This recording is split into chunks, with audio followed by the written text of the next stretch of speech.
একজন বৃদ্ধ লোক যখন 2980টি কবর খনন করে, নিঃসন্দেহে উনি একজন ভালো মনের মানুষ। তো সে যে বাহনটা দিয়ে কবরটি খনন করতো, এটা হলো একটা ঘোড়া। এই উনি যখন অসুস্থ হইয়া হসপিটালে ভর্তি হয়, তখন তার ঘোড়াটা কেউ না কেউ শত্রুতামি করে, জবাই করে, তাকে মেরে ফেলে। তো এরকম ঘৃণার কাজ মানুষ কিভাবে করে?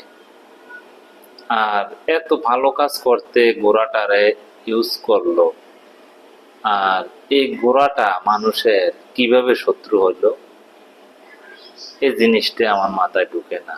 আর এখন শুনতেছি নাকি ওই বৃদ্ধ লোক মারা গেছে। আসলে ঘোড়াটার টেনশনে হয়তো লোকটা দুঃখটা সহ্য করতে পারে না।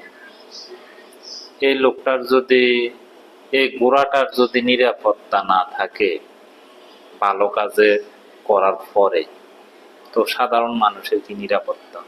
তো রাখি, আসসালামু আলাইকুম।